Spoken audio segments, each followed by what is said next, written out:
Welcome back, everyone, for another week of the Pichy and Palscast. How's everyone feeling after that wonderful, amazing film that we saw last Friday? I'm pretty happy. Cool. I think. Hello. Yeah, specifically with the movie we watched on Friday. Yeah, very good. Very good. Enjoyed that one. Now, what movie is it that we saw? On Friday? Or the both these Yeah, movies for the podcast? last time. What was the movie we saw last Friday? We saw Avengers Infinity War. Wow! I've heard about that movie. I hear it's this really big thing based on this, 10-year build. That's cool. Very shocking, I know, that in the week after Avengers Infinity War, we're talking about Avengers Infinity War. That's why this week we're going to talk about girls on Panzer. Precisely, because I thought, what better to pair up with Avengers Infinity War, an action movie that has an ensemble cast, is based loosely on a comic property, runs on a certain assumption of audience knowledge going into the thing, and was a revolutionary and financially successful moment in film.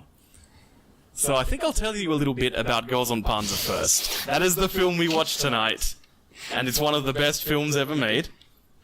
This is an objectively true statement, and you cannot deny it. I don't think Matt wins for you. Nat has a lopsided smile of derision right now. Alright, so I'll just get straight into this. Girls on Panzer is a comic where girls are in high school and they compete in the female-only sport of senshado or tankery. You know, like archery, but with tanks. Sport, though sometimes there's things like eliminations. I guess as a bit of a further backdrop, there is a certain tendency to use cute things as part of military propaganda in Japan. People like some cute girls and they like some sexy girls, so let's tie it to, say, jingoism and military pride. And there's a big bunch of properties that try to advertise the military. There's things like Kantai Collection, which is military boats, like cute girls. And there's Strike Witches, which also is girls who fly around with magic but inexplicably don't wear pants. And that also has very heavy Japanese military imagery. There's things like Upotte, a show which is about girls and their interest in guns and how great it is to own a gun. So there's a bunch of things like this around, and Girls on Panzer is a comic. It's quite a fun comic. The animated adaptation is directed by Tsutomu Mizushima, who firstly is one of those directors, which there are a number of in animation, who didn't rise to the director role through a writing career path or an illustration career path, but rather from the production assistant role. Basically, being able to collate data, assemble tasks, and get everyone to do their job well. And when you become good at doing that, then you can actually be quite good at preparing a production of a story. Like I guess the film equivalent would be, say, script supervisors. People who come from that sort of position tend to have a very structured approach to how they get things made, which quite often leads to really good, tightly constructed productions where everyone knows what they're doing and get the story told. The greatest example of this in anime is a fellow called Isao Takahata, who died about 4 weeks ago. He was the other Ghibli guy. Studio Ghibli is easy to remember as the Hayao Miyazaki studio, but it was also very much the Isao Takahata studio. His films include things like Horus Prince of the Sun, Only Yesterday, Grave of the Fireflies, and The Tale of Princess Kaguya, which is an interesting one as far as his stuff goes, because he had a very clinical approach to how he produced most of his films. And then the last one he did before his death is just this surreal, abstract, life-affirming, visually spectacular and messy piece. It's great. So anyway, Tsutomu Mizushima comes from that sort of production background, so he's a guy who knows how to get the job done. He's also kind of one of the grandmasters of schlock. The show that he directed immediately after this was an original piece called White Box, which was entirely about an animation studio and the production woes of production assistants trying to get the job done. It was partially autobiographical, partially a celebration of cool people in the industry, also very much a thesis statement of his life's work. Because the two shows which are produced by the studio in that show an original show about superpowered idols who fight a government conspiracy with magic powers, and also sometimes they drive motorbikes and jeeps and shoot missiles. And the show they do immediately after it is basically a war propaganda piece about fighter pilots who are cute girls. And a running theme throughout the show is basically that when you're working in something like animation, you're gonna make a lot of rubbish, but you can still strive to make the most entertaining, enjoyable rubbish possible. Can you see where this sort of attitude is coming through in Girls on Panzer Der Film? Yeah, definitely. Kantai Collection was probably the big mover, just because it was also one of the earliest mobile games. Okay, right. And Kantai Collection is a very gross product, Yeah. as far as its business practices go. It's so entrenched into the gambling mindset that making an account is itself a gamble. You register an account like you do for any sort of free-to-play game. But it only will actually let you play the game when after it periodically draws a lottery where it just pulls randomly selected pre-made accounts and says, you're allowed to play now. What? To really establish that gambling mindset and to make you feel that much more special, that, like, you're privileged to be able to play this game in the first place, so you should give us lots of money to gamble on the boats that you get. So are you only allowed to play for a particular amount of time? Of course. Well, as far as, like, just general stamina systems. Oh, okay. You know, Wow. all the gross free-to-play Man, shit. Thank God that hasn't taken off in the West. Mm. Hey, Yeah. you're allowed to play Battlefront 2 this weekend. Don't you feel special, Matt?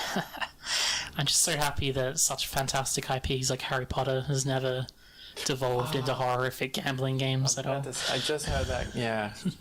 I feel like Harry Potter's moving into the point of starting to fade away from cultural relevance. About 5 years ago, if they'd set up a gacha Harry Potter game, oh my goodness me.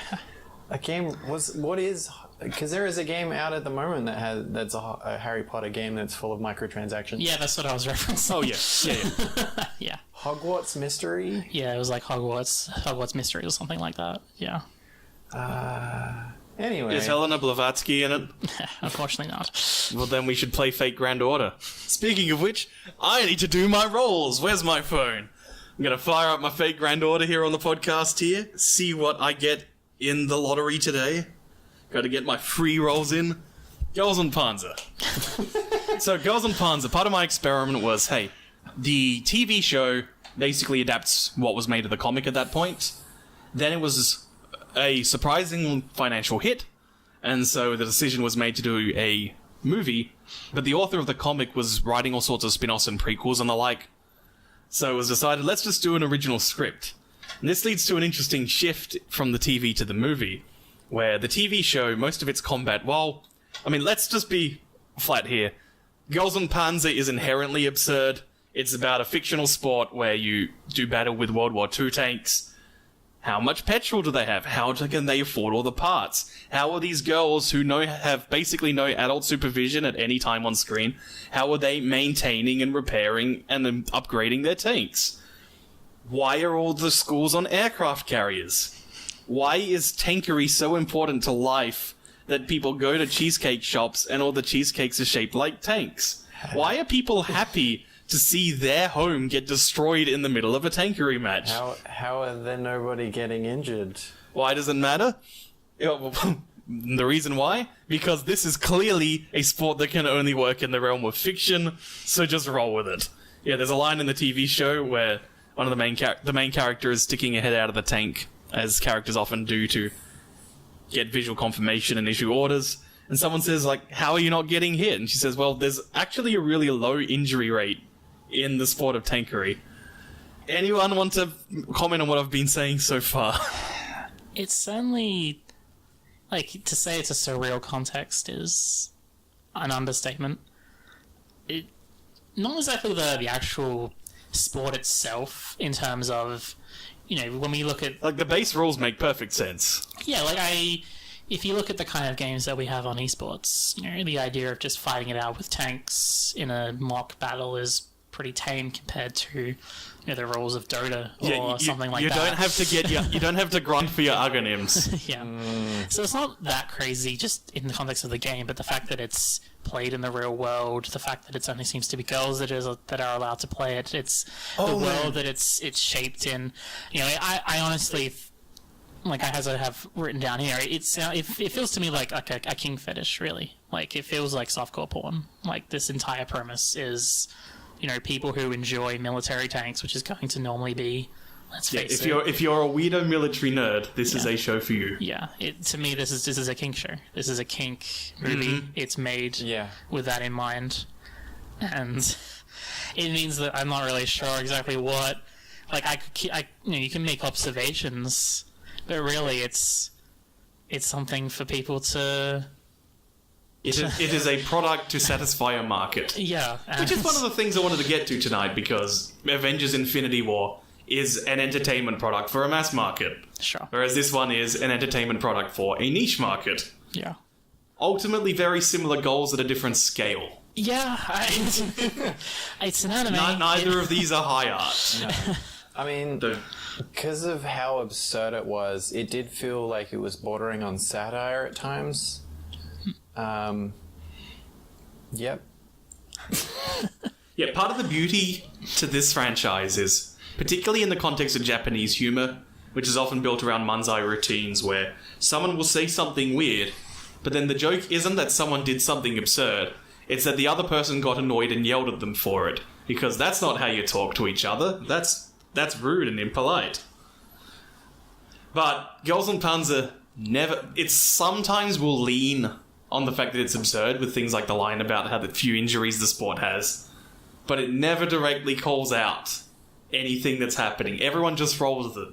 Yeah, of course this is a female-only sport. In fact, the first episode of the TV show has an advertisement tape which gets sent out to schools, which is borderline war propaganda extolling the virtues of the sport, that not only will it make... not only that the usual sport will make you good at teamwork and make you grow as a person, it will also refine your femininity and make you more attractive.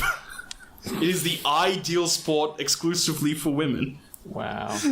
I would have rathered that there were just literally no men in the story. Like, instead of just making a female-only sport, let's literally just have every single person in the world just be female and don't call attention to it at all. Because, who cares? You're already doing something pretty ridiculous and not calling attention to any of the ridiculous stuff. Yeah. There's no point to have any men in this movie or this show at all. They serve no purpose. They serve to be heels. You can have heel women as well. And background characters. Yeah. I will say it does, even though to me the concept is softcore porn, it's a kink show, but the actual plot that it's following is a very basic sports story. Yep. Where usually it's saving a rec center, but in this case they're trying to save their school, and they have to do that by winning a match. A match that they can't win. They should be able to win. Insurmountable odds, but through courage and friendship, with vague imagery of international cooperation, they save the day and they win the sports. They sure do. I just rolled William Shakespeare in Fate Grand Order, by the way. Thank you. Is this a sponsorship deal? Are we getting sponsored by someone here? We better do our sponsorship read. Have you ever played anyway, we're not doing that. Are you a weirdo like me who read Moon Princess when they were 15? You should check out Fate/Grand Order. All your favourite historical and mythical figures are now cute girls. Except for the ones that are hot dudes. Are you willing to spend $80,000 to roll Evil Joan of Arc? Please say this. I know. Alright, let's get back to the business. Girls on Panzer Death film. Anime films have been a thing. Yeah. Films based on TV shows, that's a thing. From my experience with anime films, I'm genuinely surprised how long it was. Yeah, a full 2 hours. Yeah, I mean, maybe it's because I've only seen DBZ movies, which were only an hour long, and it was a fight the whole time. There was more movie here than I expected. Yeah, it's a full-on well-produced, constructed 3-act structure with multiple instances of setup, reminder, and payoff, including for the climax. Also, a surprisingly little anime dialogue in the sense of what I'm used to there being with anime dialogue. Of, that one time you did the thing to my grandfather when we were younger, this is my whole character backstory. Instead, it's just everyone sounds off their trope. Yep, it's just sports characters, so you each have one attribute, and you're just gonna stick to that attribute. You got your gimmick, you're gonna sell your gimmick. To be honest, I couldn't even really tell between anyone in the movie. Like, I don't remember any character names. I don't remember any... I remember hair. The hair, okay. Yeah, I remember characters had hair, and I remember Miho, that's about it. Yeah, I don't remember anyone. Like, I can't... Yeah. Literally, I cannot... Like, you both were talking about how they are their tropes. I couldn't even pick out their tropes. Like, they are just a gelatinous blob. Yeah, that was one of the things... This was a part of my experiment. Sure. Since this is a sequel to a full TV show, and the TV show spends episodes getting over every character's gimmick. A lot of episodes are about, we're fighting this school's team. Here are their gimmicks. And of course, this film assumes that you know those things, so there's callbacks to them, but they're one or two lines. It doesn't dwell on them because it doesn't need to. It doesn't serve the match. The flow of the sport is more important than getting over the gimmicks, because you already know them, so you'll pop when you see them. Yeah. This is, I think, worth mentioning because we saw Avengers Infinity War in, funny enough, a packed cinema. And every character does a very similar thing in that film. They pop up and they get their gimmick out there in just one or two lines, and the crowd popped every time. It was a really good audience in that it laughed when it was supposed to, it was silent when it was supposed to, and there was a palpable buzz as everyone was leaving the cinema. Yeah. I would argue that, though, even if I hadn't watched a single Marvel film before this, I would have gotten the concept of who the main... I wouldn't have gotten all of them correct. Like, I would have been a lot of characters. I would have just kind of come and gone, and I wouldn't have known who they were. But people like Tony Stark, I would have gone, okay, he's rich asshole. And I would have immediately gotten... I would have immediately gone Doctor Strange as well. Stark, Strange, Star-Lord, Spider-Man. Thanos. So all the S's, and everybody half the on Titan. movie's about that, telling us what a deep, conflicted soul Thanos is. We'll get to that fucker in a while. Yeah, I was going to say, is like, I do feel like to some degree this is what it would be like had we never seen any of it and we were just coming into it. There is just all these characters who are already established and we don't know anything about that. The worst one for this would be the Captain America reveal in Infinity War. He's got a beard, he's got different hair, a different outfit, no shield, since of course it was destroyed. Yeah. So you see it, so the big dramatic reveal. I know who Captain America is, and I still had a sense of, is that Hawkeye at the very first part of the reveal? Like, is that Hawkeye with a goofy beard or something? And obviously it wasn't, but like, just the very initial split-second reaction was, who's that? Which I think is a big misstep in the case of Infinity War. It did feel like Chris Evans in a tight suit to some degree. Cap is like one. Yeah. Oh, same with Black Widow having not the Black Widow hair. Yeah. What was with that? Yeah, I think She just had blonde hair for some reason. I think the idea is that they were having to work underground undercover for so long that they had to switch their appearance up a little bit. Yeah. Yeah. All right. I don't know what to say. I got it. I know it was Cap. No, that's an entirely subjective moment. Yeah, I don't know what to say. Yeah. I mean, I got it. I also had seen the trailer, so I knew what Cap looked like. Yeah. It also made sense that he was going to show up at this point. Yeah, it made sense, but in the momentary, my visual reaction to it, just as the initial visual was, what? No, oh, right, that's Chris Evans. I think, though, one of the differences is that is, as even though it's technically a movie by itself, Infinity War, you know, everyone knows it's like that. Even though it is technically a movie in of itself, you pay for that movie with one ticket, you know, but everyone kind of knows it's like a social thing that everyone knows these are a series of films. You know, even if it isn't literally Marvel movie number, I don't know which number it would be, but it's not Marvel movie 21 compared to 20, but it is the next in a series of movies. This movie isn't the completion of the narrative of the television. Yeah, that's what I was trying to say. Yeah, A throwaway afterwards. yeah. And You know, I really hope, speaking of titling Marvel movies, I really, really hope that the sequel to Infinity War maintains its current title. Untitled Avengers Movie 2019. Can they just keep that? they could. But I think that's important because if this was, if these were both TV shows, if this was Girls in Panzer Season 2, Episode 15, like the last episode of a Girls in Panzer season, I don't know how many episodes they have, or if this was... 12, it's modern anime. Okay, 12. Don't got money to make more than that. If this was Season 2, Episode 12 of Girls in Panzer, or Avengers Infinity War, which would be Episode 10 or whatever of whatever season of MCU we're up to, we wouldn't have this problem at all because we would be waiting to get... Yeah, well, that means because you can assume that you've been watching every week a weekly serial.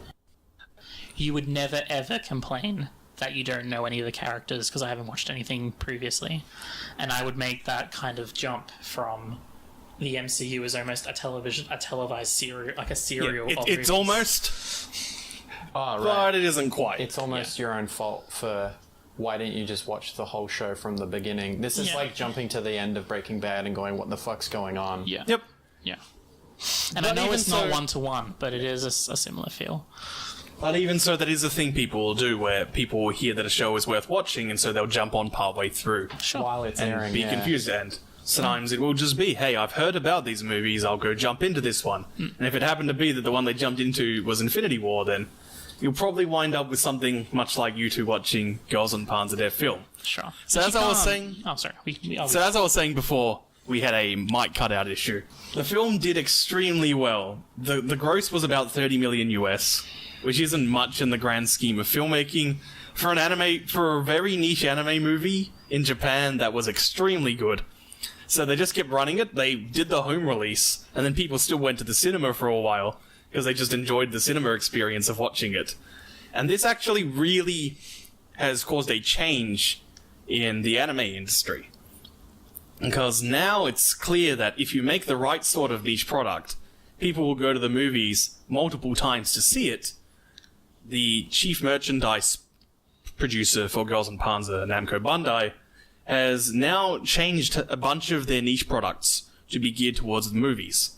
So Mobile Suit Gundam is transitioning to almost exclusively doing serials in the movies, where it'll basically be hour-long episodes which get a theatrical release, then a direct-to-video release, rather than just purely the direct-to-video form that they used to use. Huh. What are some of the other ones? My notes were unfortunately eaten in a power failure last night. So there's a couple of other examples. Princess Principal is the most recent one. That is an incredibly trashy show. I do not recommend it to you guys. I recommend it to weirdos like myself. What's the other ones they do? There's a couple of others which Namco Bandai is funding this for, but yeah, the idea is serial hour-long things that get theatrical releases. This is a really, really good thing. Because when you're there's still certain standards and expectations if you're doing a feature release. So, the production crews on these have better resources, better pay, much better working conditions, and a production schedule that makes sense for animation.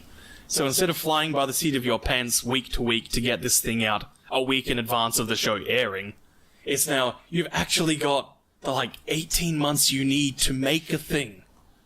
Actually sounds like that actually sounds kind of cool. Yeah, it's an interesting moment. An interesting concept of how often are these released?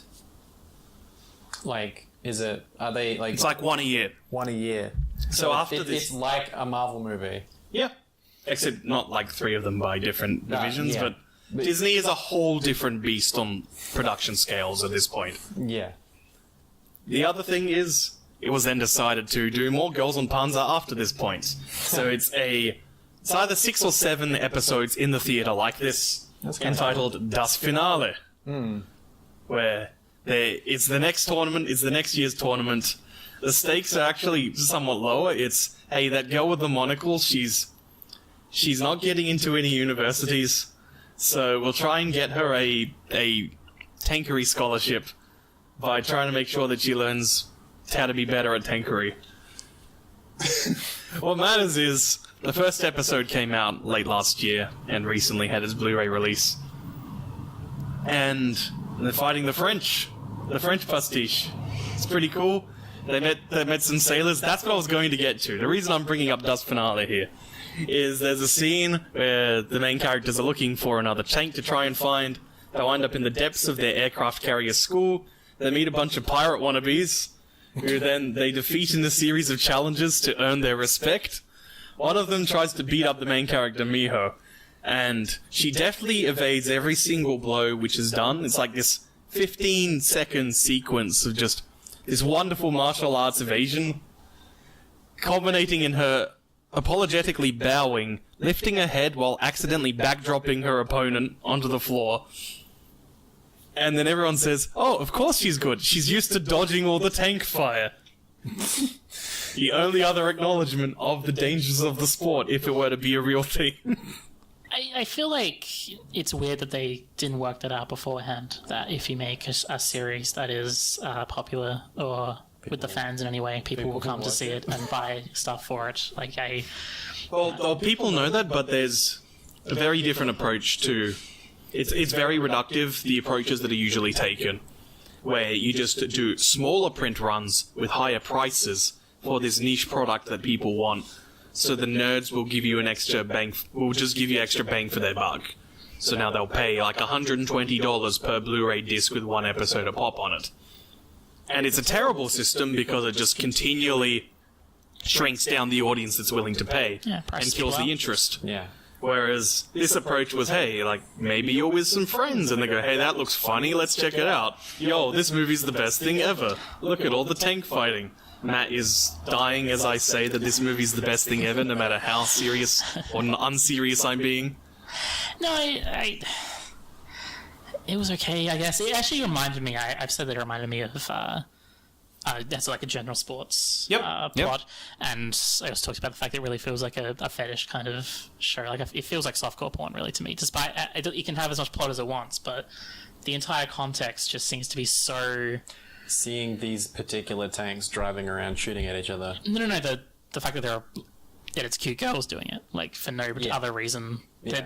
No one can tell me that the reason that it's only girls is not for... Oh, yeah. It's to sell. Yeah, it's... And it doesn't matter how happy a face you put on it, it feels so cynical to me that I just... It's for that one spot on that one Venn diagram where tank enthusiasts meet people who really want to see anime girls driving them. Incidentally, there is a game which has cross-promotion with this franchise. Oh, is it World of Tanks? Why, yes, it is World of Tanks. Didn't they do that with World of Warships as well? Yes. But yeah, there was also another thing that it felt like to me in that I obviously watch a lot of Western TV shows, a lot of genre TV shows, and it honestly felt a lot like the kind of fan service that is in those. I know that in anime, fan service often means something a lot different, but often it refers to sexual nature, but fan service does also still have the I've forgotten the word. It has the meaning. Connotations? The connotations, the elocutionary meaning of just content which is there for fans of the product. Servicing the fans. Yeah. I think especially in, I'd say, the middle part of the film, when it really meanders right after they have to leave their high school for a while and they go to a place that I don't think they even say where it is. It's like an abandoned camp somewhere. It's just like, oh yeah, guys. Purgatory. It's tank what purgatory. If they're actually all in purgatory the entire time? And it would make a lot more sense. It really felt a lot like a last season of a TV show where it felt like it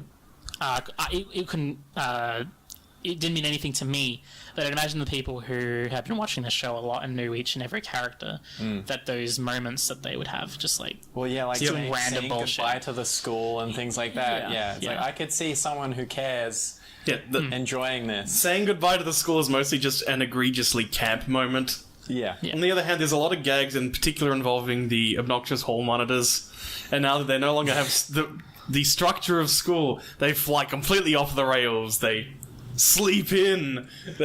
Yeah. Eat ice creams late at night in the car park. The non-existent structure of school being just the boat.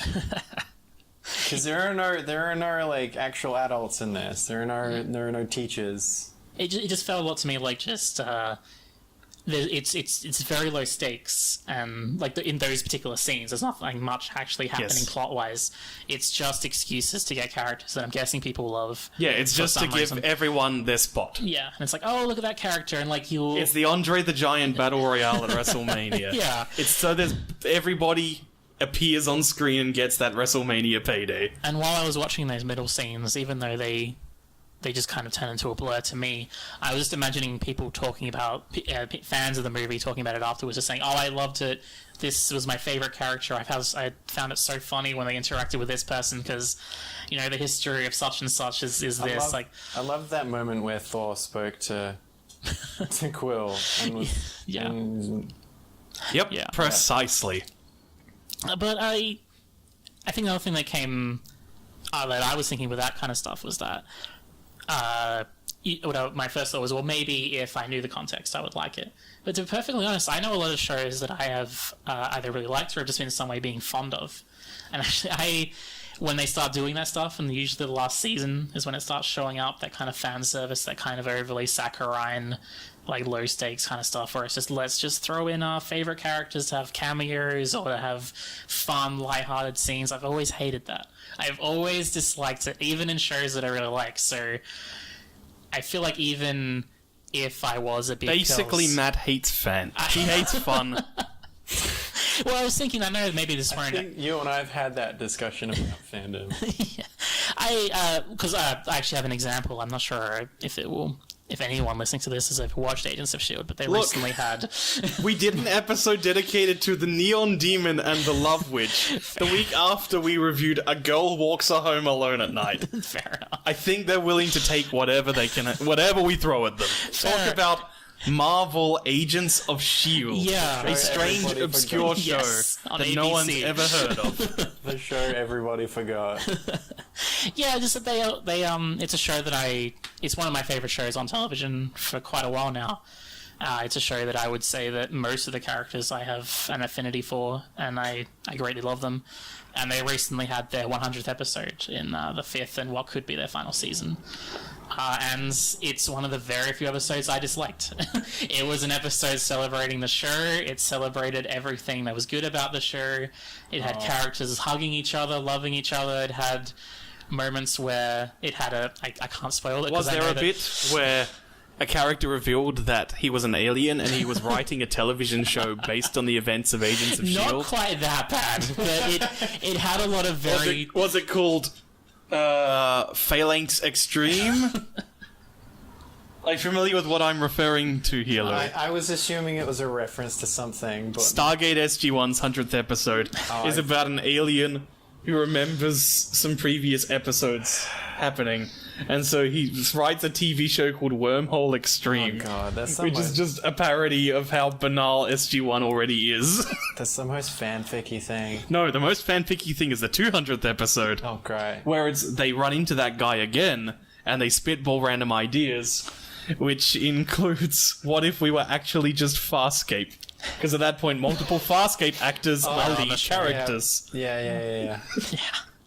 It wasn't quite that bad, but it did strike me when I was watching Girls and Panzer that even if, like, I know that a lot of things, if I say I don't like about this movie, people will say, well, maybe if you knew the context. But I would argue that this kind of fan service is very hard to get right, and it's very hard not to be cringy. It's also by far the weakest part of the film. Yeah, it kind of just spins its wheels for a good 20 minutes. Everyone gets in their spots, and then it finally gets around to saying, okay, here's the rules for how we got... Here's the build to the pay-per-view. Here's the rules for the next match. Here's the stakes. What'll happen? Oh no, how are we going to defeat this with only 8 tanks? Not to worry, all our friends have come. And they're using bullshit shenanigans to transfer to the school for one day. And that bit's cool. I think I'll mention here, the score to Girls and Panzer as a whole is freaking great. A lot of the original music is built around a single leitmotif for the lead characters, which is used in tremendously well-constructed ways. There are points where it switches key, depending on whether it needs to be, and as well as tempo and the like, depending on the tone of a scene. And it uses public domain music for every other school, which ties into the national stereotyping of them all. I actually had in my notes here, so I'll see if I can get them all off the top of my head, the music which each school uses, because they're well researched. There is some very good research as far as what all the tanks that are used look like. The TV show takes quite good details as far as his techniques and tactics that actually happened in World War II. The movie is trying to be Girls on Panzer, but more, but bigger. It's on the big screen. So it throws out the realism in favor of just doing whatever cool creative ideas they had at the time.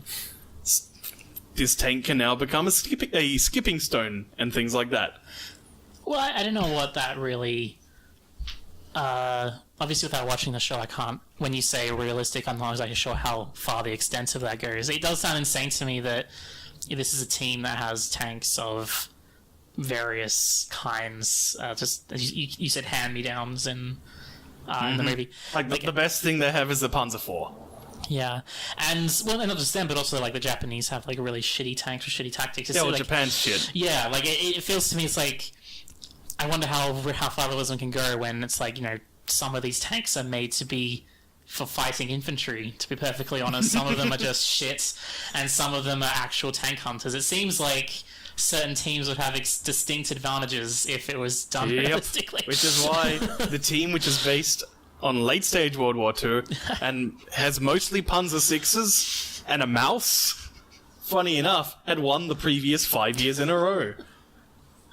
The Italian team is entirely anti-infantry tanks, and this is part of the joke. In the TV show, they didn't have time to do the full episode of that the comic detailed of how they fought Italy.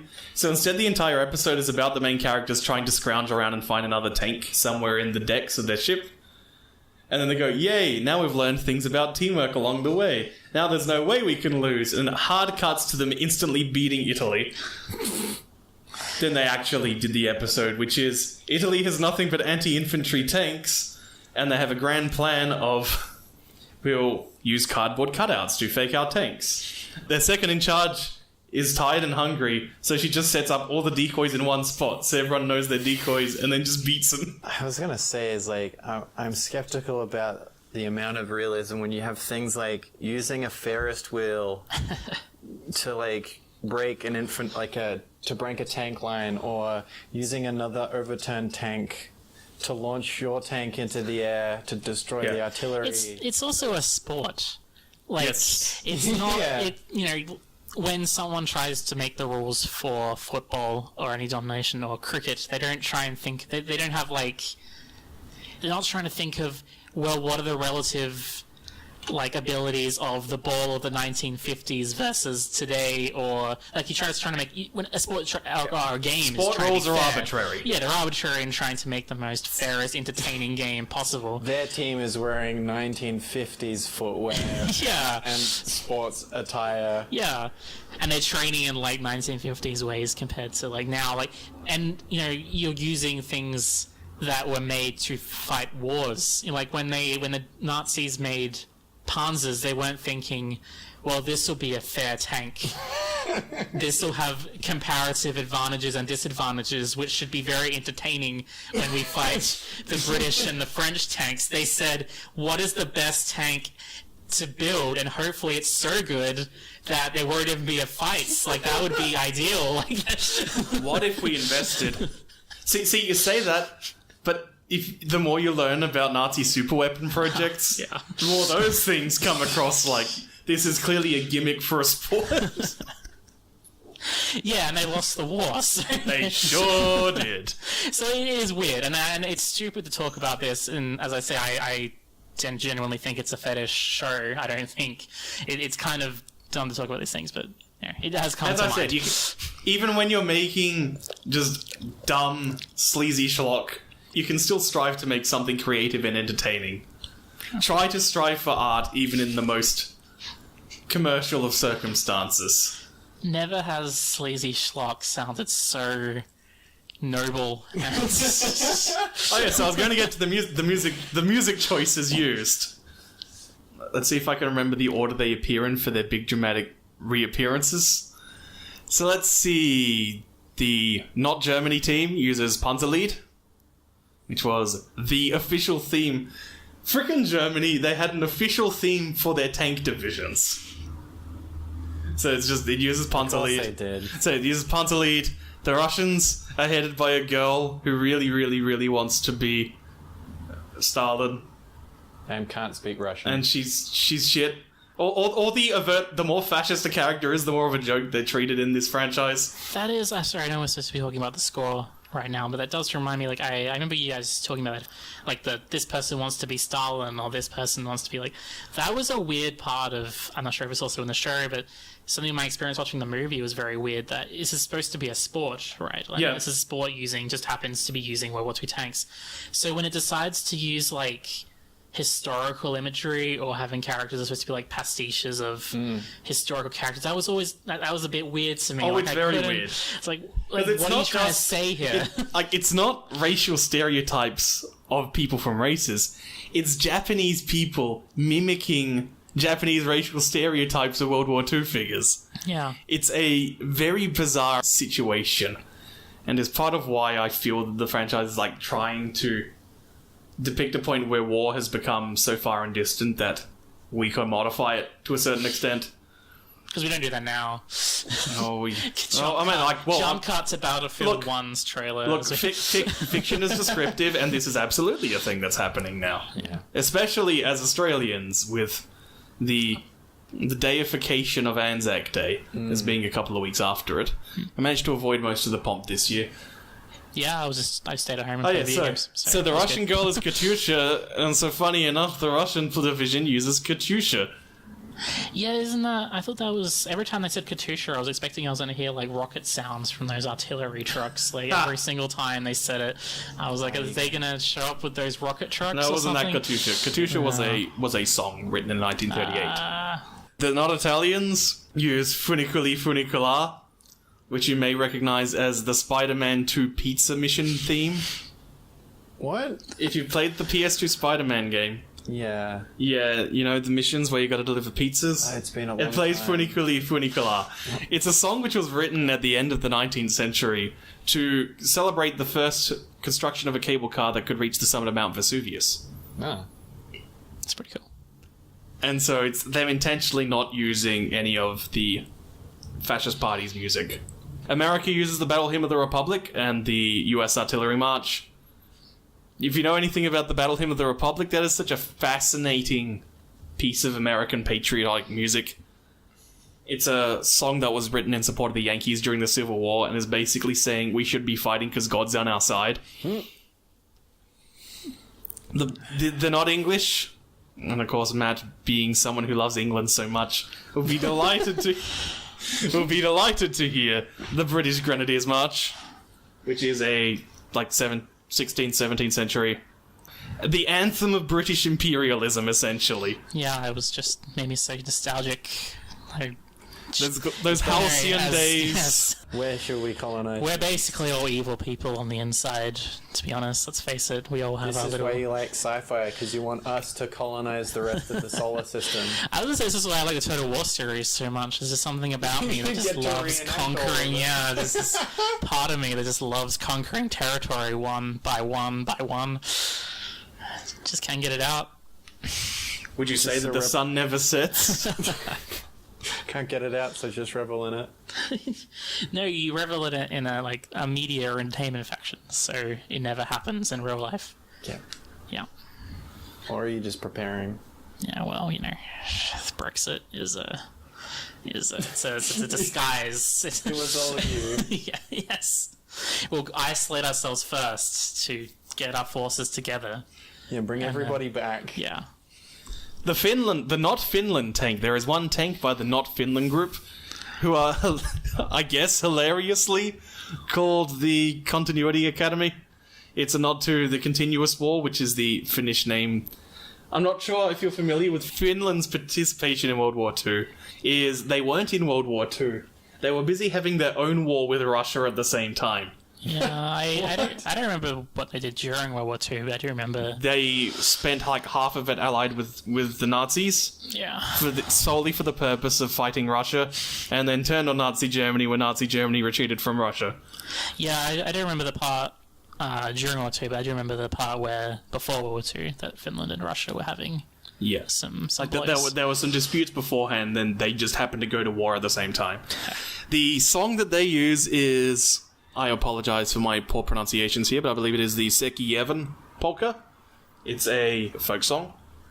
But there is a story involving it during the war, which is that there was a point where troops had managed to make a Russian platoon retreat, and in retreating, they did what you always do in war, because war is horrible.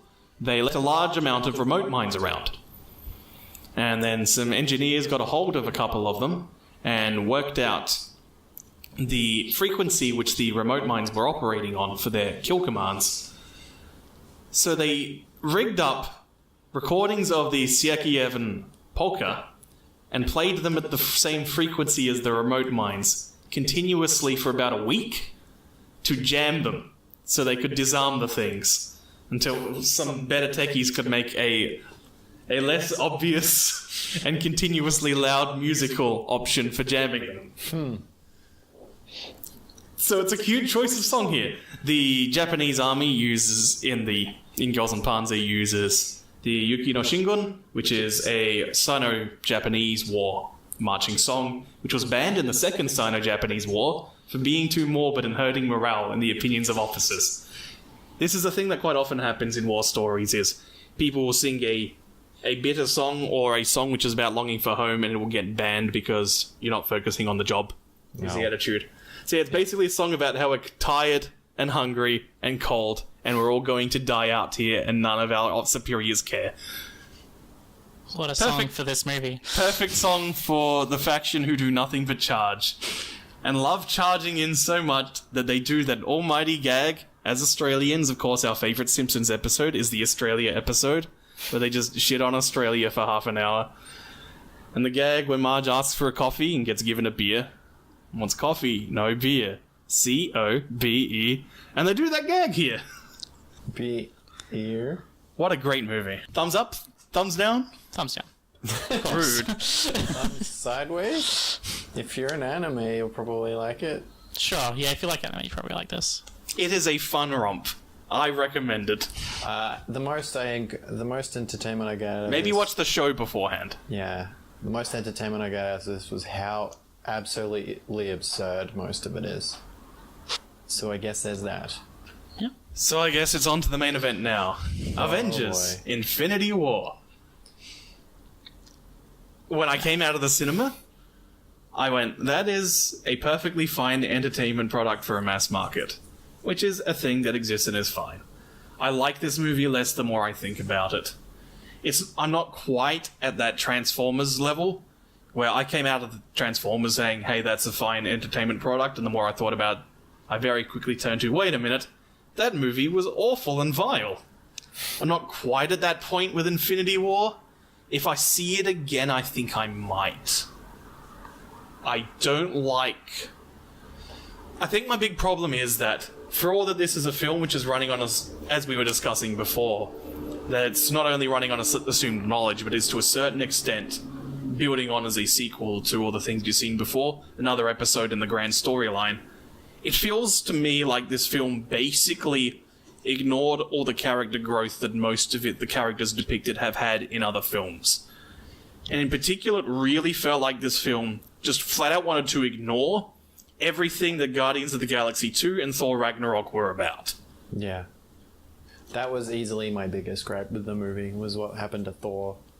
I hadn't really paid attention much to the Guardians. Well, let's say two. Two big things from Guardians 2. Mm-hmm. Peter Quill and Gamora don't have a big I love you scene at the end. Oh yeah, that's right. Because it's very clear that their relationship is not at the point where they should be saying those things. Yeah. The other thing is, one of the big things about that film is it very loudly and clearly says, if you claim you love someone and all you do is abuse them, you don't actually love them. Yeah. And this is a film which quite frequently paints Thanos as claiming he loves Gamora, and the film ultimately frames and in its plot says, yes, you did love her, when all he has done is abuse her. It feels like it's one where it wanted to make its own statements about what true pain and loss is. And even though he's a heel, he still has love. He still sacrifices things he loves. He's bad because he kills the things he loves to maybe achieve his own dreams. But no, he has no love in here. Gamora makes a speech of, your plan cannot work because this requires you to do the thing that you are not capable of doing. But then the film says, no, he actually did love her. This makes me real. This is the crux of what really, really annoys me about this film's text. Right, yeah. It ignores what Tu was saying, and it says bad things. And when you're making a mass market product, when you're saying things like this, even if it's the character growth, and it's in turn turning around and saying other things which I think are a bit gross, and when your entertaining mass media product is saying some of those gross things, even though it's trying to undercut it by saying he's a villain, no characters directly address the things he's saying with evidence and a logical path that will say why what he's saying is bad. And so if you're laughing and enjoying and having fun, like I was saying the audience is doing, then those ideas can come along for the ride in your brain as part of the warm fuzzies. And this is really one of the things that media is good at. It's not really good at giving you new ideas or changing your mind on ideas, but it's good at presenting ideas and letting you feel a bit warm and fuzzy about them. I don't know what to say. Overall, I mean, I haven't put much thought into it as much as I have maybe other movies. I did enjoy it at the time. I liked more or less where like the overarching story was going and stuff. Like I don't have really any issues with that.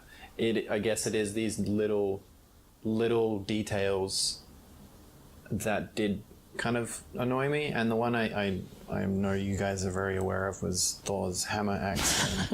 Ah, yes. And I will only bring that up once. No, you bring it up as much as you want. In our conversation after we saw the film, yeah. Thor's hammer axe was no buys for you.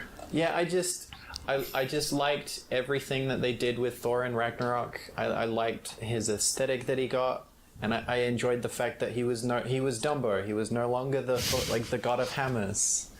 That was great. And then in this, they're just like, nah, that doesn't matter. He's a new one. Yeah, that's pretty much it. Also, he didn't use his lightning powers. It's a people, not a place. Now we're going to kill all the people as well. Yeah, it did feel like it needed a shit on Ragnarok immediately. And that's something which, sure, we're all familiar to some degree at this point, that Chris Hemsworth was actually quite annoyed when he saw the initial drafts he was given, because the Russo brothers were just flat out ignoring everything about Thor's characterization, which Ragnarok was doing. And like, Chris Hemsworth absolutely loved everything that happened on set for that film. And so he was really sad to be going from this fun Taika Waititi interpretation. This, of course, is one of the dangers of products which are going through different creative teams. When we talked about Thor Ragnarok, about how possibly the future of the Marvel Cinematic Universe is, now we've established this cavalcade of characters. Let's have different creative minds reinterpret them based on their own stylings. And that'll be interesting and entertaining to see. But here we have the drawback, which is when people make an interpretation that you don't like or is downright bad, then it's disheartening. Yeah, I don't know what to address, really. Like, we talked about that issue, and then Evan talked about his the textual issue that he has. I'm not sure which direction to take the conversation now, because there's so many different places to go, right? Yeah, there's a lot to go over this movie. Yeah, and definitely a lot you can... I think you're starting to see, because when I mentioned earlier today that, yeah, the more I think about this film, the less I like it. I guess you can see the sorts of things I'm thinking about that lead me to these conclusions.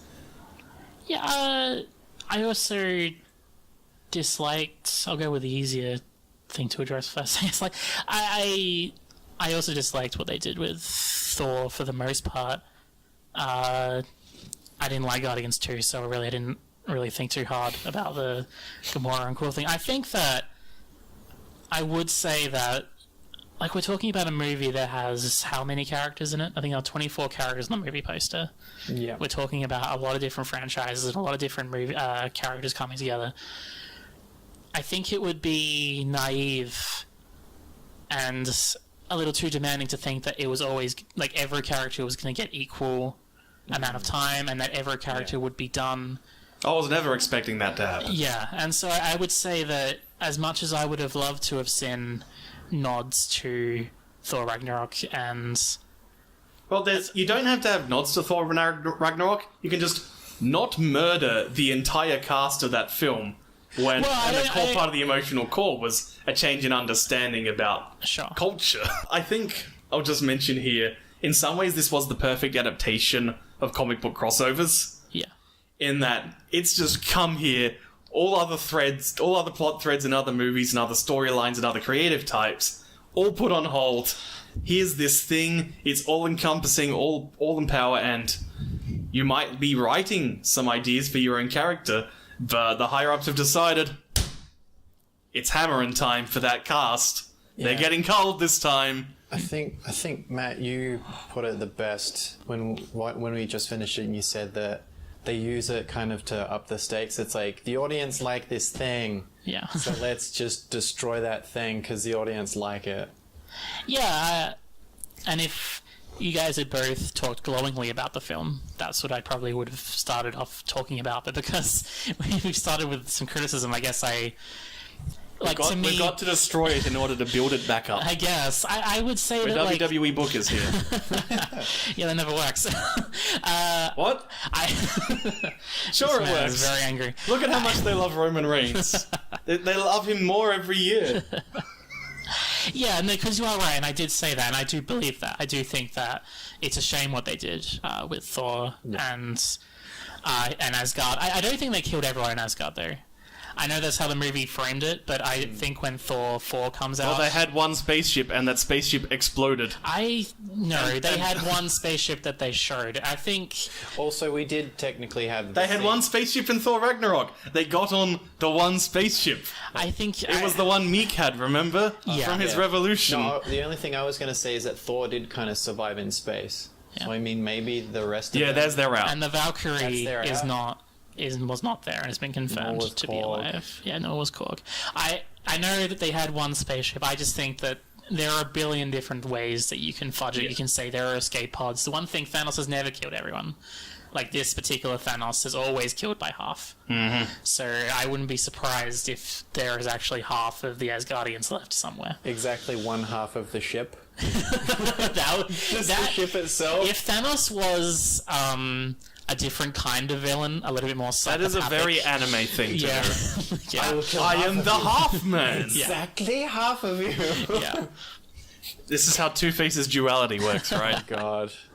But I would say that it's not all hope is lost, and I don't think that the changes that Thor himself went under, which I think as important as the Asgard is not a place, Asgard as a people is, I don't think the Thor character has been destroyed by this movie. No, it's more, I guess, of his aesthetic that kind of, I guess, disappointed me. Just because I also thought the hammer axe looked really goofy.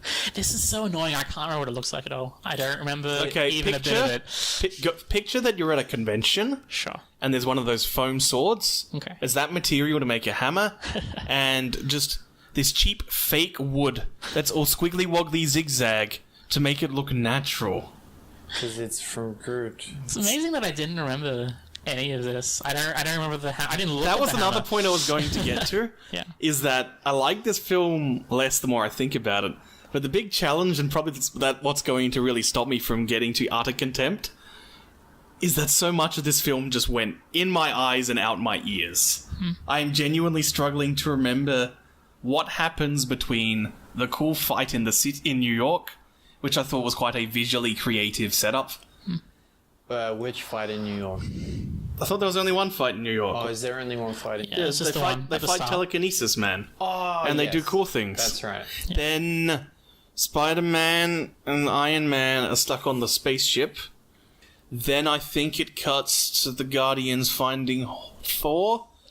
That scene felt like it would have been one of the last ones in production, or possibly a partial reshoot, because it was the most visually uninteresting in the entire film. Just the blocking and the cinematography were so dull in that scene. Just these medium length shots, shot reverse shot. Sometimes Thor would turn around and fiddle with a fridge. That's it for this 7-minute stretch of quips. Yeah, I think that scene probably survived on the power of the meeting of two... Oh, sorry, not of two, but of a character meeting another group of Thor meeting the Guardians is the strength of that scene, rather than any kind of... I didn't really... Movie making. Yeah, movie making. I certainly laughed a lot at that scene. I certainly enjoyed a lot of it. I felt that it was almost a little bit over the top. I probably could have done without Quill mimicking Thor's voice. So that's one where I was fine with it, because it was highlighting again just how far Quill has to go as a person. Sure. I definitely think it got the Guardians over, and it got that kind of their... Yeah, it got their shtick over in relation to the rest of the film universe. Though, I mentioned Quill in particular because this film is very much a film where it highlights all the issues Quill has, which are things that Guardians 3 will probably do a lot to address. And the fact that this film doesn't address them at all annoyed me. Because ultimately, the climax of the film is Quill's failure. And this is something I was going to get to. I might transition into this now while I'm here. I want to talk about Super Robot Wars. Okay. Super Robot Wars is a series of strategic role-playing games first released in 1991, developed by Banpresto Software, who are a shovelware developer and amusement park manufacturer and random merchandise producer. They started making these games. The first one was an advertisement for an upcoming Gundam movie, but they wound up having a strange amount of creative freedom and started making these games where it's, let's take a bunch of sci-fi properties that happen to have robots in them, smash them all together into this game, and they'll fight a thing. What they worked out fairly early on into this series is that having this crossover, these characters is fun, but if you want to make a coherent narrative, then it's very useful when you got such a weird, widespread, eclectic mixes of characters. It's good to have a grounded protagonist. And so what they did is they would invent a protagonist, just their own original creation. In comic book, the best comparison would be Crisis on Infinite Earths, and how it invents the monitors and the anti-monitor as a means of having, here's this grounding, and I've forgotten the original good guy they invent. They invent an original good guy in Crisis on Infinite Earths. It sucks, and I hate that comic, because it's all the worst parts of Bronze Age writing in one awful, messy thing. But it has the right idea that you got one character who the audience can follow with, and they go on a little hero's journey, as is fine for general monomyth assumptions about story structure. But you also write their arc to try and encapsulate the arc of everyone else at the same time. The growth of all the other characters is then exemplified through this one character. Super Robot Wars games often do this by having elements of the main character or their robot being intentionally aping elements of different series which are in that game. The most egregious is the first one they did, Mr. Masaki Ando, where they wanted to have a fantasy robot series called Aura Battler Dunbine in the game, but they couldn't get the rights in time, so they just made their own Aura Battler Dunbine knockoff. But then they made him fight the Gravity Man. They worked all this out by about 1995. It is 2018, and they release a game pretty much every year, sometimes 2 games a year, and they're delightful because they understood these little things about how to make the audience care about one person and then in turn see all the other characters through that lens. And so sometimes there's games where particular series will get more of a focus than others, and that's cool. It's just here's a game where we're exploring these characters in interesting ways. Where was I getting to? Alright, so here's my point with Infinity War. I'll probably be cutting half of this ramble in the final release. Where I was getting to with Infinity War, you probably didn't need an original character introduced for Infinity War, but there were there are 3 key players, I feel. Tony Stark, Doctor Strange, Peter Quill. Not Thor? Not Thor, and not Captain America, at least for this one. I feel the film really needed to focus on these 3 as essentially the tech leader, the charismatic leader, the metaphysical leader. I guess the power, the mind, and the soul? You could do some sort of parallel to the soul gems, but anyway. And I'll get to the soul gems at some point in this show. You needed... I feel those are the 3 characters who have the most glaring faults at this point.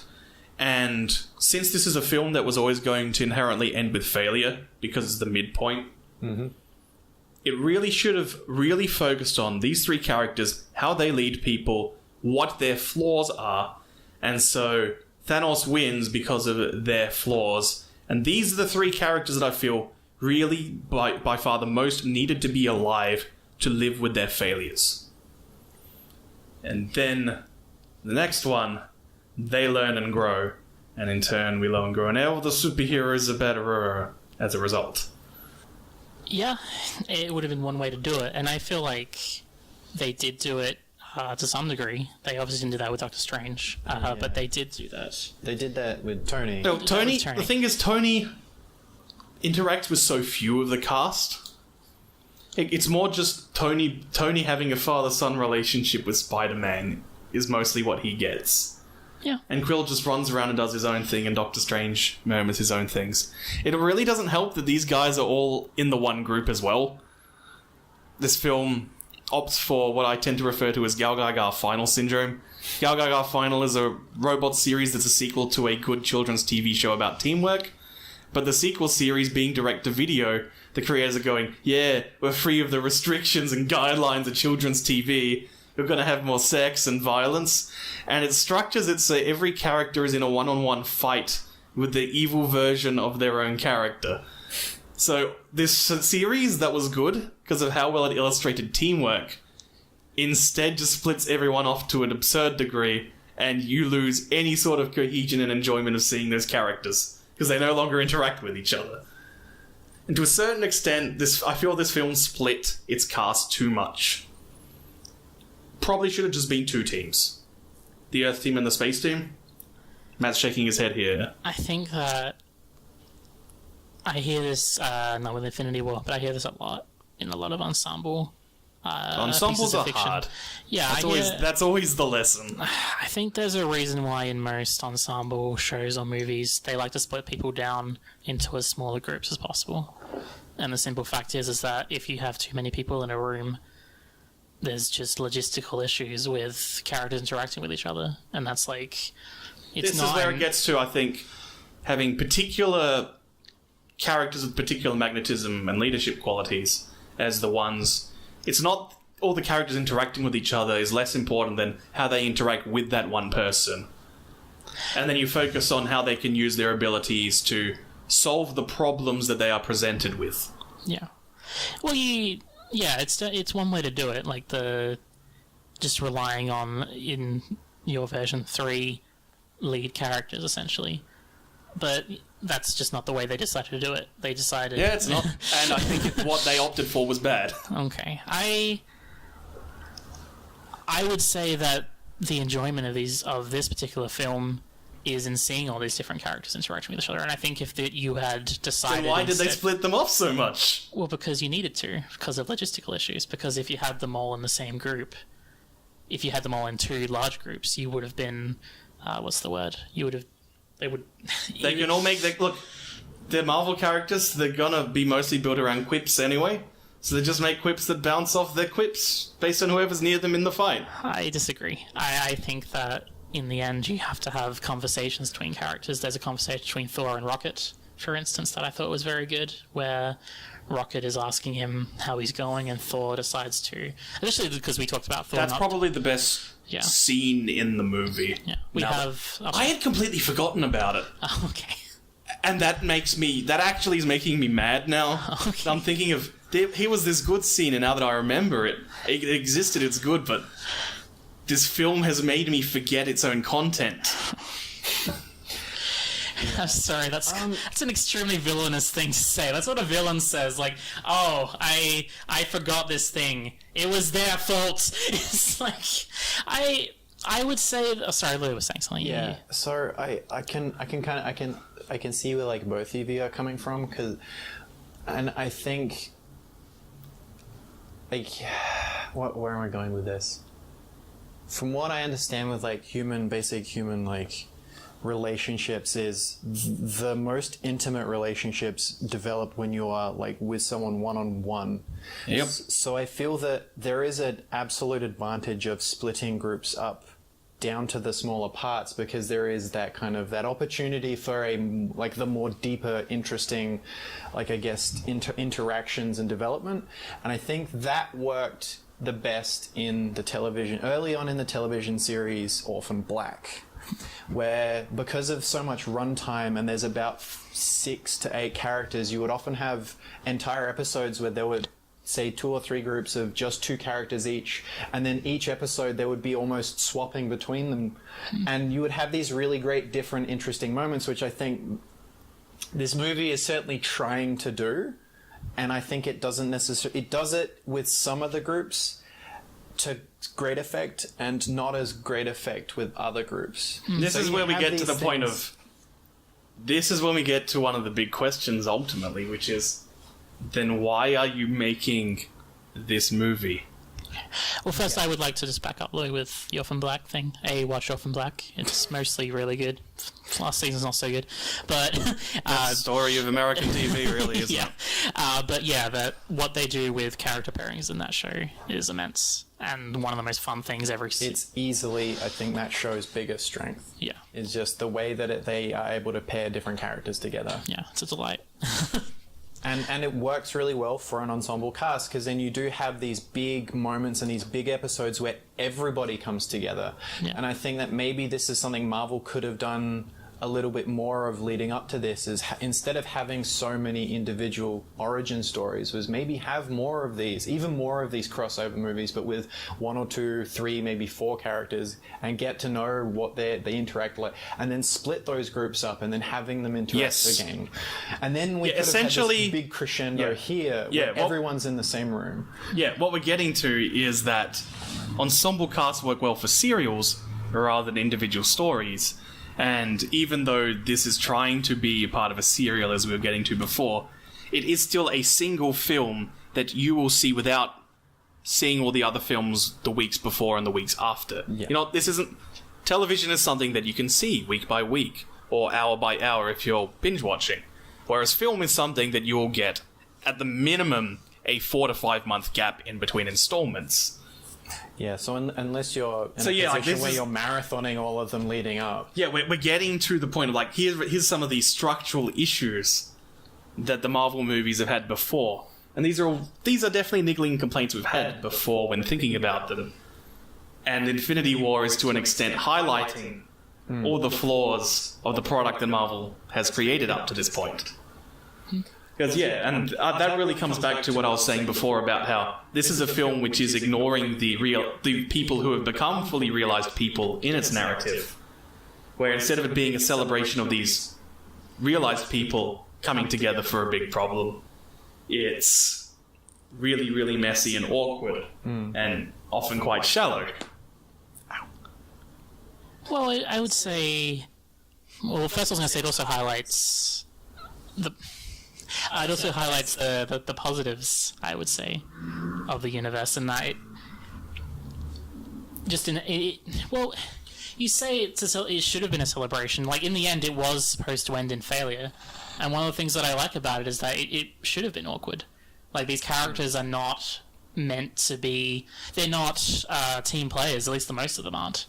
You know, they're not people who are very good at working cooperatively, and those weaknesses turned into failure. Yeah, I guess like ultimately we'll see with how part 2 plays out, I guess. Yeah, that's one of the other things that this ultimately builds to is it will be very interesting to look back at part 1 in the context of what part 2 has recontextualized this film as. Yeah, I think it's very much building towards like Cap and Iron Man, and I think that's a very interesting like thing to be doing, considering they've been at odds Every movie they're in so far.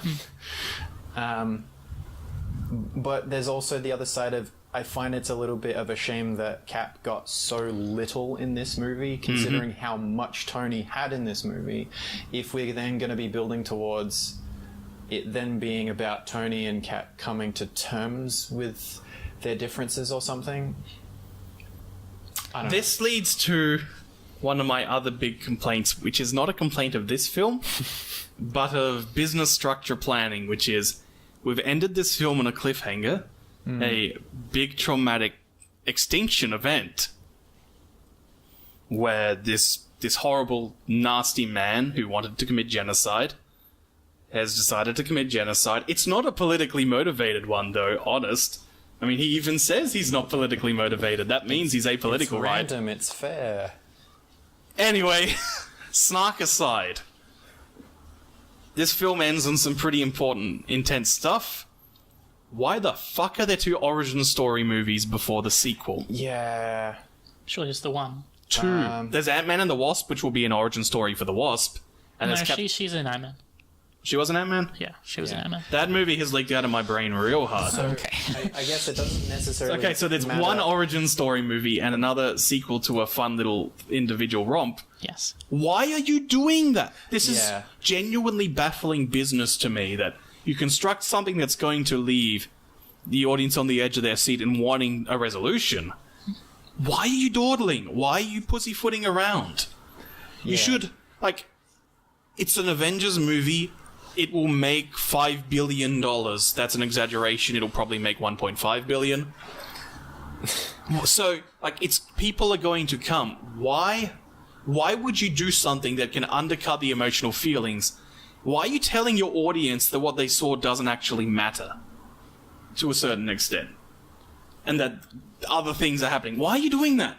Why are you undercutting the immediacy of the problem in your narrative?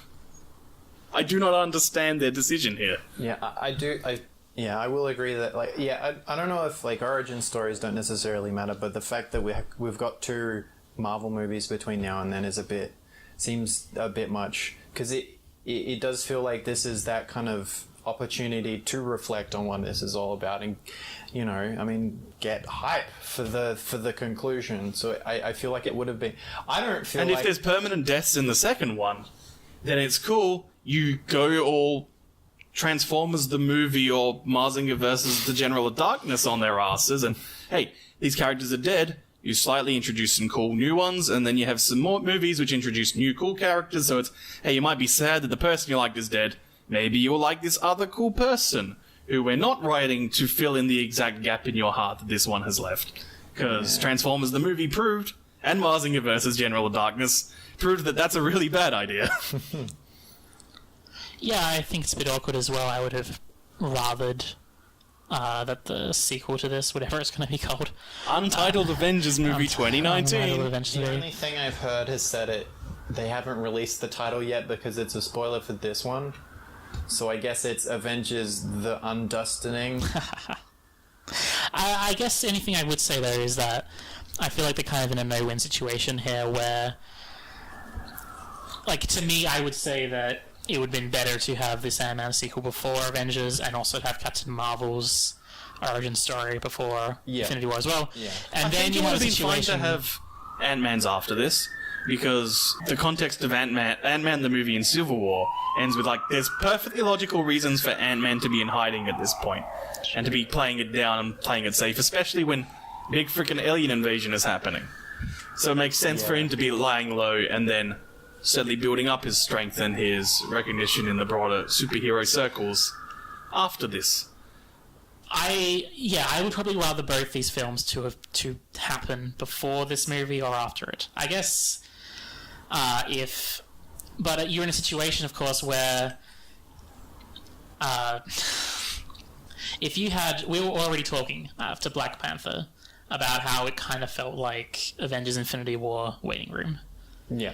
Yeah, so I would have not have put either of them before Infinity War. I want them both to be after story is finished. Sure, but Captain Marvel, for one thing, cannot be done after this event, because clearly she's going to have an impact in in this new... Well, that's using a diegetic argument in favour of it, rather than, like, in terms of just how you're structuring and planning things. We know nothing about Captain Marvel. As far as you know, there's like been basically no indications in this universe that Marvel exists and has his wacky powers. Sure. So you can absolutely write that in as a thing that exists well after this point. No, but she's going to be in... If she's going to be in the second part of this Infinity War... Well, that's one where you could have just saved her for after. Oh, well, okay, sure. Well, It's just the point I'm getting. Well, now we're getting into, like, we're doing armchair CEO businessman now. I think we got into that when I started saying, why are they putting two movies between us? Okay, because, like, well, I mean, it depends. So, yeah, just getting to, why would you put two movies in between? Why would you reduce the stakes? Yeah. Like, that's the core. What is the logic behind this? Oh, well, as I said, I would much rather that not happen. Yeah. But I think that's all we really need to discuss here. Sure. Like, I don't think there's anything more unless we have some contemplation as to creative or business decisions for why you would keep on business as usual when you've just trained your audience to have, there's a big climactic moment, come see our big climactic moment. It feels like you're then training your audience that actually the big climactic moment is less important than you thought it was, which will make audience feels like they're a bit of an idiot for being told to come on this ride in the first place, which is the sort of thing that can breed to some degree audience contempt, and is the sort of thing that will cause you to plateau and then decline in interest. Yeah, I guess all I was saying was that I could understand that they're in a rock and a hard place, in that, from their point of view, they've got an Ant-Man sequel that they want to make. They want to get Captain Marvel introduced for this event, and I actually would be disappointed if she wasn't in this event, just because they could have just shot the movies and then released them later. Sure. It's not like they're going to not be making all the money forever. Sure, you could definitely, but I guess. Oh man, that reminds me. Did you see that tweet by the official Star Wars account congratulating Infinity War on being the most successful movie of all time, with the photo of the lightsaber being handed to Iron Man? The wrong way. Fuck you! It's Disney congratulating Disney for owning popular culture. Yeah. That's bullshit. That is a non-event to celebrate. Yeah, it's annoying that they're doing that. I feel like a lot of these problems, like, they are, like, this is where I was saying before, like, I knew this movie wasn't going to be perfect. There was no way it was going to be. And I kind of agree with all these problems that we've come up with. Not as much with Thanos, but particularly with the business decision of putting these two movies in between, the decisions, what they made with Thor. I probably would have rathered that not have happened. The fact that not all the characters got the screen time that they probably, or they weren't given the careful handling that they probably should have been, and that some of the characters probably got the short end of the stick during the movie. But none of these were problems that equal a movie that I disliked. And it's one of those things where I feel like the positives of what I enjoyed in this movie far outweighed all these problems that I accepted there. And so that's why I guess I'm a little bit, because all we've been talking about is problem after problem after problem in a movie that I really enjoyed. It was a movie where I enjoyed seeing all these characters come together. I was enjoying them interacting. I was enjoying I'll be shallow. I enjoyed that fight scene in New York, where I felt that did a lot of creative. Fight. Oh yeah, that fight was. That was because it was the most creative in its set pieces and blocking and visuals. Yeah. The thing that I liked the most as far as any other fight scene was there was a bit where Spider-Man was leaping through portals set up by Doctor Strange. I liked this bit because the sequence he did looked a lot like the maximum spider super he has had in every Capcom-made fighting game. This reminds me, can I just get to the best scene in the entirety of the film? Is when Doctor Strange goes to Sherlock's mind palace. Oh, yeah. He does the mind palace. He does do the mind Yeah. palace. That's it. Yeah, I just felt like a lot of the action scenes are actually really creative. I thought what they did with Thanos's, with his Infinity Gauntlet and the power that he had over those stones. Oh, don't made get for me a lot of started on the action. Infinity Stones. Okay. Do you want me to get started on the Infinity Stones? Before we start on the Infinity Stones, I just want to say that overall I would agree that I genuinely enjoyed this film. It's less of a mess than I was expecting it to be, but you know, these things aren't without their problems, I guess. Cool. Yeah. And I also. Sorry, but I also. I don't resent anyone for enjoying this film. Yeah. As I said, in the moment, I was fine with it. And I'm now curious to see it again. Okay. In that similar environment of the cinema, which has lots of people. Yeah. And to see if I would be turned to hating it, or if I would again get caught up in the moment and enjoy it again. Sure. I don't know. I think besides, I guess, the point you raised about Thanos, I do genuinely feel he's probably one of the strongest villains in a Marvel movie yet. Well, he has more than I'm main character, Yeah. but evil. Yeah, in terms, I think for the most part he has a compelling, he is a compelling character. Josh Brolin performs him very well, and he, due to the use of his powers and stuff, he actually comes across as quite a threatening villain. I don't want to just constantly, I don't want to just reference someone else, but the immediate thought going into the movie is, how the hell is he going to go against the Hulk? And the movie just opens with him beating the shit out of the Hulk. And so we're just completely undercut every time Hulk is used as the trump card. Yeah. He's like the ace up their sleeves a lot of the time. So yeah, I don't know. I enjoyed the movie.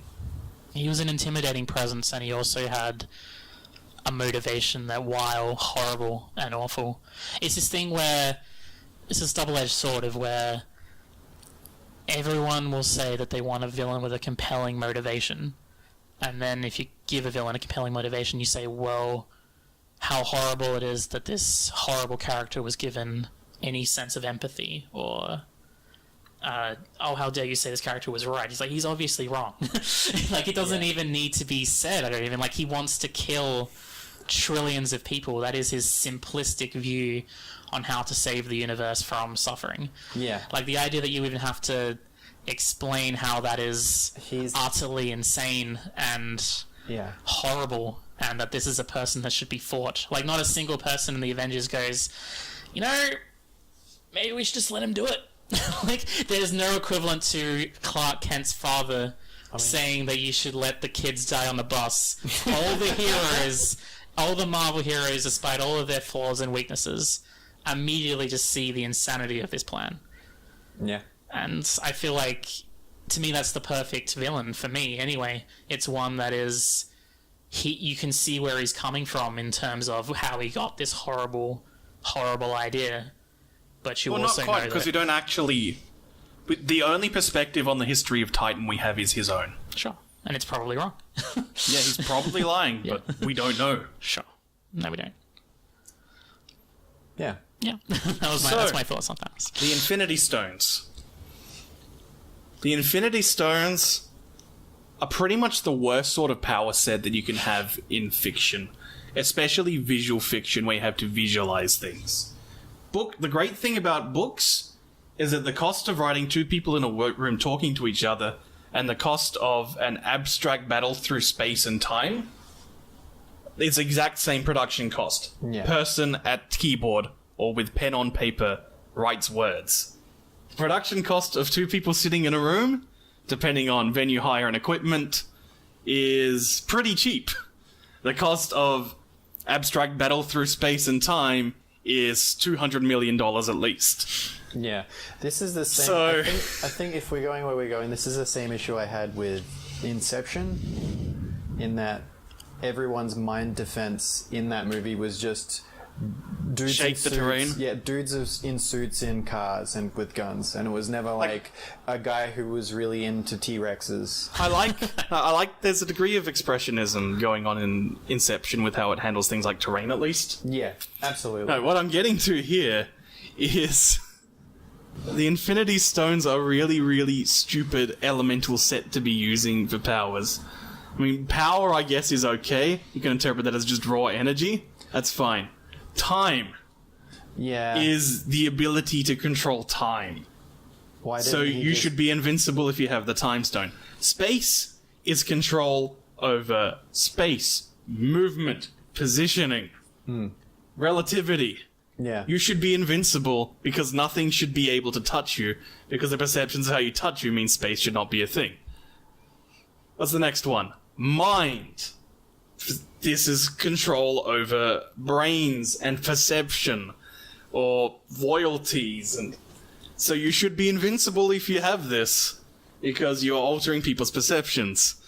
Soul. Soul is ambiguous and bullshit and was just used to justify man pain. Not talking about soul stone here. Reality is reality. It is. I mean, It is all matter. It is all life. It is implicitly every other stone at once. This is Yeah. a really obnoxious set of tools, because any way that you depict, if you're trying to really explore the meaning behind these names, you're going to get absurd power creep that can break narrative structure. And if you weaken them, then it's fine if you're making a computer game. So the reality stone becomes a bunch of lightning bolts on the screen. The space stone becomes you put them in a box. The time stone is that you can cancel standing fierce into itself over and over again. The power stone is extra wall bounces, and the mind stone is extra meter gain. In the context of a dramatic high-stakes narrative, these are always going to come off as either too strong to the point where narrative no longer makes sense because you should not be able to stop them, or so weak that you can't buy that they can let you exterminate half of all life in the universe with the snap of your fingers. Yeah, this is a character from From the comics, and they're stupid there as well. Yeah. If you're writing mystical elemental powers, copy any sort of Chinese zodiac-based system. Earth, fire, wind, wood, lightning, air, yeah, Avatar: The Last Airbender did heart. great. They're all good. Those are good things to use. Don't get into abstracts, because otherwise you'll either do really weak source depictions, or you'll have to start taking the Toho route, where we're all restricted by this rule that some Shinto priestess made, where we can't actually use our powers properly. I mean, from what we got shown and what they're called, I think there's definitely a bit of dissonance. Because I mean, like, a lot of it I was all right with, and some of it was pretty cool. Like, the Reality Stone was more of illusion powers. Yes, it was So that very was- ambiguous as to whether he was actually altering reality or perceptions of reality. So what does the Mind Stone do? Yeah, so it's like there's some confusing overlap here. There's some confusing, like, definitions of what these things do. So maybe I guess they just sort of fudged it. Yeah, you have to fudge it. My point here is simply that, like, fiction is fiction. It is something you're creating from nothing. Yeah. So you can write whatever you want. So don't write things that are going to risk breaking immersion this hard. Yeah. For me, it's just like I'm sufficiently well versed in Thanos and his magic hand that I'm willing to just go with whatever a writer uses them for. But for people who aren't familiar with this, being told that the gems, it is a very risky thing to work with. When you're writing stories, think carefully when you're getting into abstract powers. Yeah, it definitely feels like they could have been maybe at least better named. Because, I mean, you know, time is pretty fucking ridiculous. Yeah, you can try and fudge it. There's no point. You could say something like the people who make, like, no one comes from a completely objective position. So the people who actually made those things, Yeah. they say that they came from the dawn of time, but that you never really know. But yeah, let's that's me fudging it with headcanon. That's it a isn't very diegetic good. answer for when I'm talking about base structural storytelling things. Yeah, it's not good. And I say I don't even really like the original Infinity Gauntlet story very much. I don't think the gems are actually that great of an idea, but to say that they normally writers have to create from nothing. Obviously, these particular ones have to go with some comic book lore that has not aged very well. Has baggage. Yeah. And I mean, they don't have to, because the people who go to Marvel movies far outstrips the people who buy Marvel comic books. Yeah. To the point where it's such a tiny percentage of humanity. Yeah. Whereas such a much larger percentage of humanity watches the movies that you don't need legacy things. Some geeks will whine on the internet. Who cares? You're going to make $1.5 billion at least. Yeah, there's I guess there's human reasons for this. It could just be the people making it actually have some affinity for the original stuff, or it An could be affinity for the infinity. or it could just be something like I could see someone with a paper clips with a checklist, a guy in a business suit saying, well, even though such a majority have not watched this, the vibes from PR and stuff like that might be a problem. I guess I would say that with what they had, I think you could, and I think this is less fudging it and more reading into how Thanos acted and behaved during the movie. I always got the impression from him that he was holding back, and that he had one objective, and that I think that you can kind of fudge it and say he wasn't using the stones to their full potential. He was just reacting with them.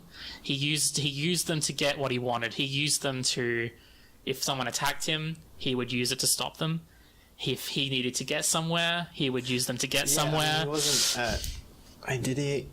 Besides, the random people here and there that he would kind of low-key just murder because he's toying with Thor, he didn't really out and out murder any of the main cast. Well, he wasn't toying with Thor because Loki attacked him, remember? Yeah.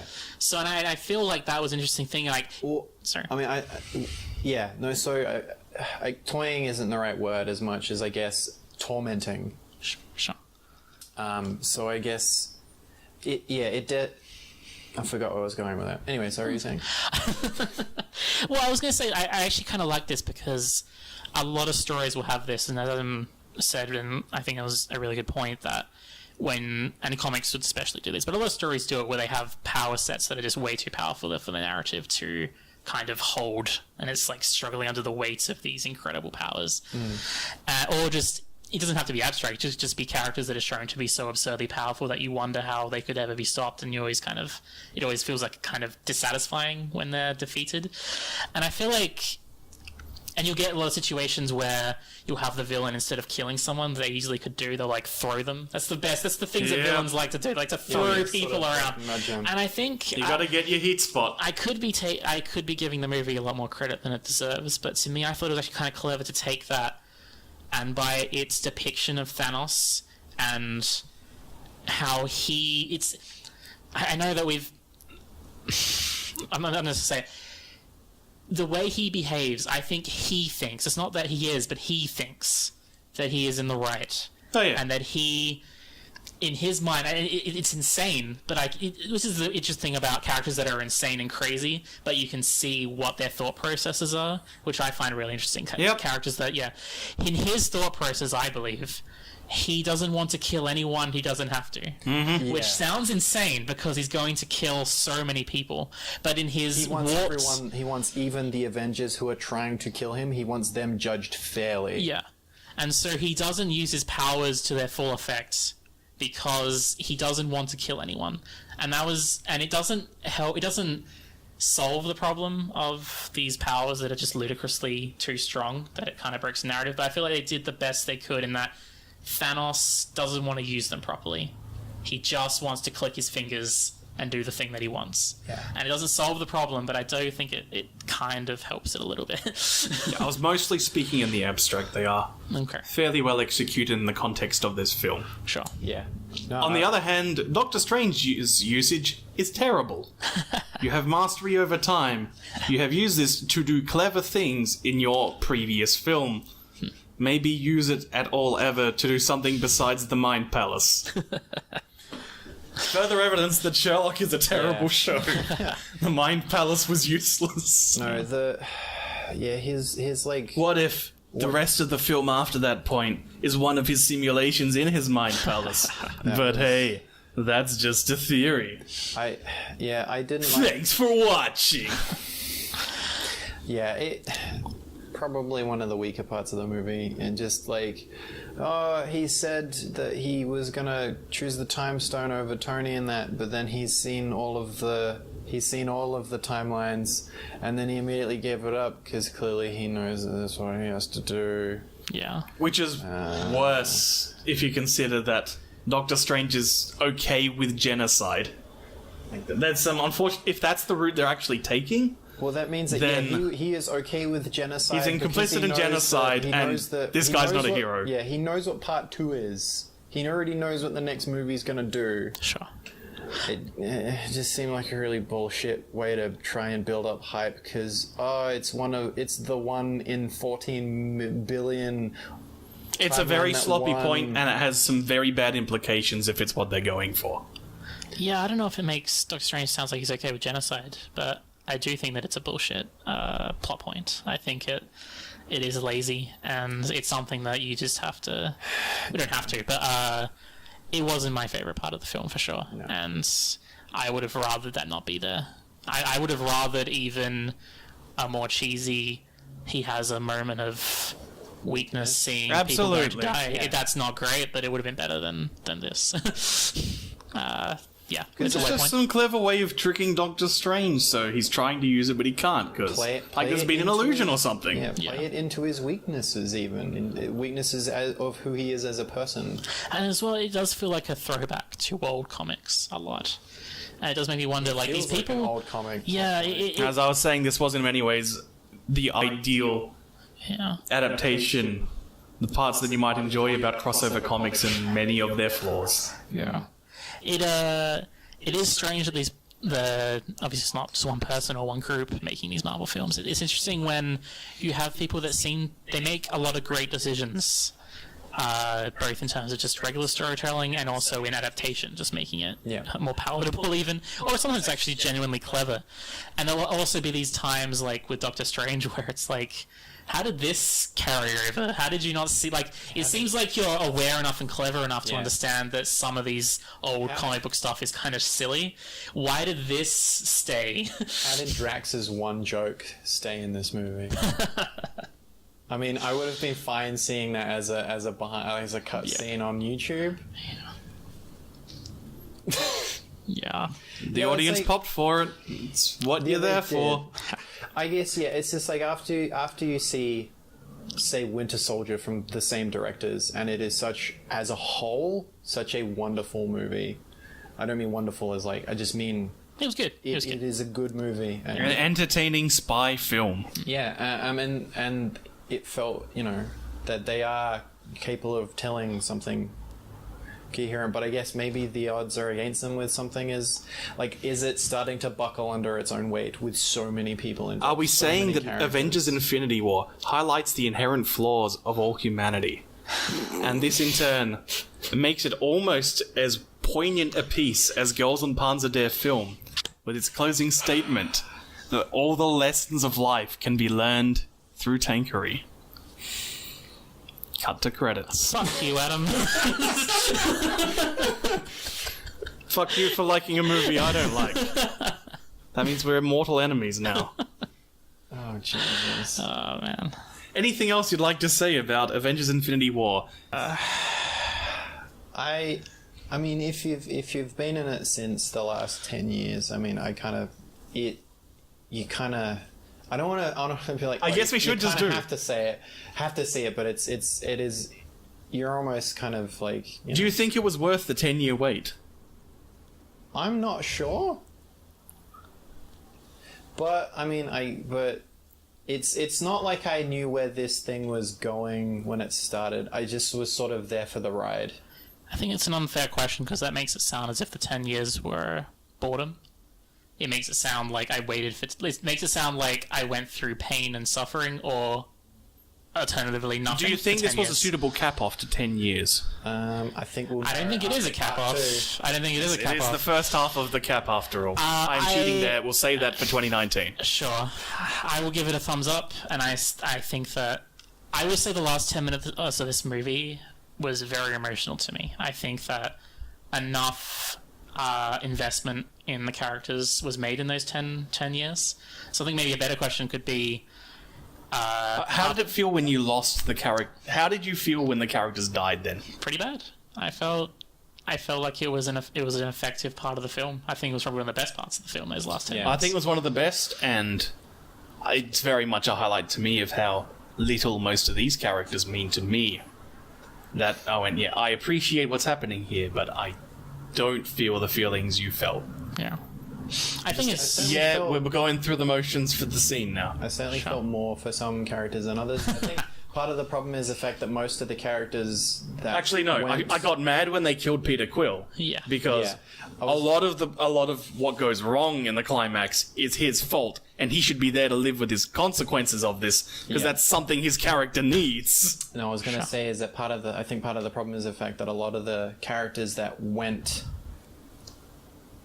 we haven't probably had enough time for them to have developed for those deaths to be perhaps as weighty. I think Spider-Man, because Tom Holland has done such a good job with them, for me, I definitely... And Spider-Man is borderline a signifier unto himself. Yeah.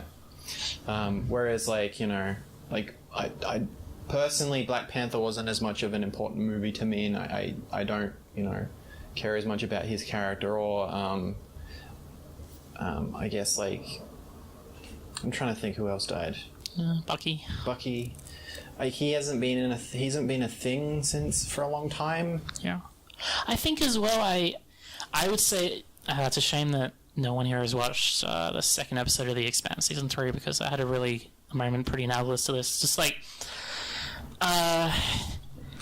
just in terms of a horrible event has happened here, and I really like the fact that it's able to have this horrifying event, this genocidal event across the universe, and it's able to personalize this Yeah. by having characters like, maybe we don't care as much about Bucky or Black Panther or stuff like that, but they do, and so we see the horror of that scenario personalized in the various characters watching as their loved ones physically just... I think that, yeah.